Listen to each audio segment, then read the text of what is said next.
Hi everyone, my name is Elliot. I'm the co-founder of Mnemonic AI, where we create psychographic biopersonas with artificial intelligence.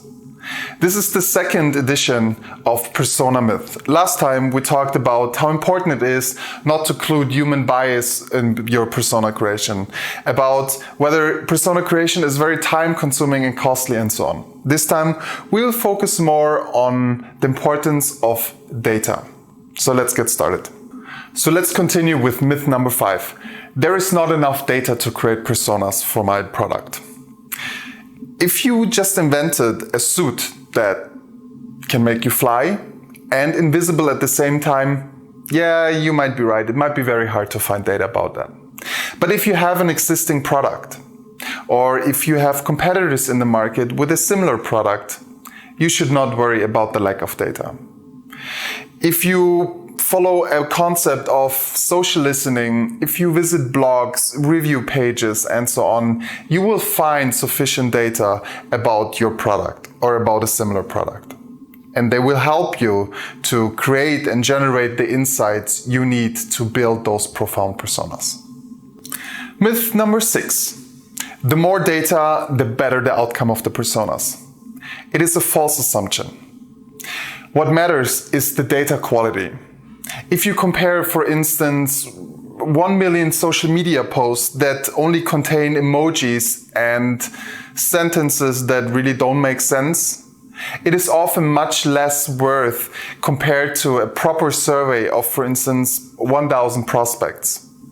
So if you follow a data science approach, it is not the quantity, it is the quality of the data that really matters and has the impact on the outcome. Myth number 7. All I need for persona creation is quantitative data. This is straightforward false. Google Analytics is a good source and helps you with the persona creation, but depending solely on that source is a huge mistake. First of all, you will miss the opportunity to uncover customer clusters that you are not even aware of because you haven't targeted them before and you haven't attracted them for your product yet. Secondly, you will end up with simple target audiences, and this is precisely what you don't want. You really want to focus on what drives the customers, what are their needs, what are their pain points, and all those information you will really only find by a qualitative data analysis.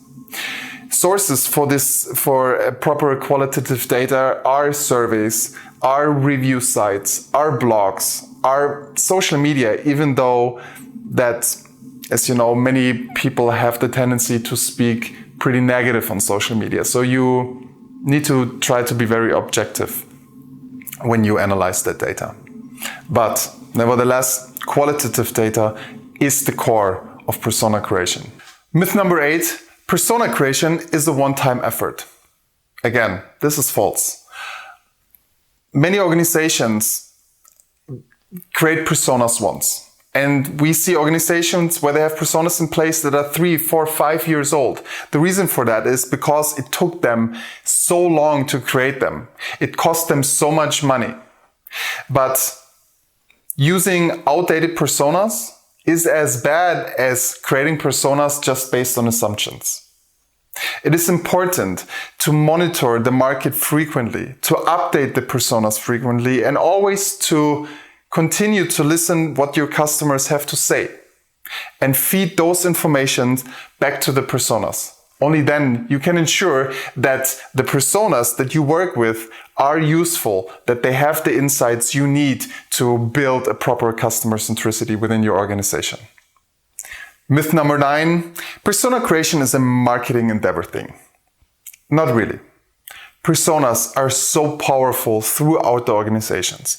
Whether it's to make strategic decisions, to give the C-level an idea of who they are actually building the strategy for. Whether it's sales, to really understand, okay, what are the triggers in order to make the final purchase decision and so on.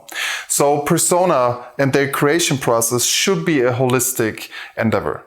There might be data sources from sales, from customer support that are super valuable to create those personas. And this is why don't think persona creation is a silo thing.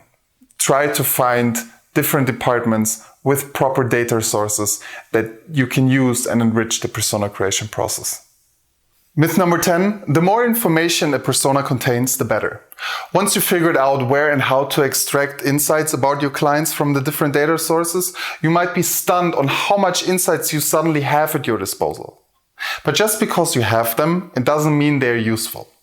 Just only focus on those insights that are actually useful for those that have to work with the personas. Otherwise, you will overwhelm them. Your persona should follow or should answer the following questions. Who are your customers? How they can be reached? How important they are for your business? What are their drivers?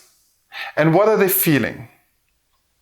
Once you figure that out, they're tangible and they will help you to create the customer centricity you want to have within your organization. So thank you very much. There will be a third edition of Persona Myth. So I hope you liked it. If you have any questions, just dump them in the comments or just send us an email, and I hope to see you soon. Thank you so much.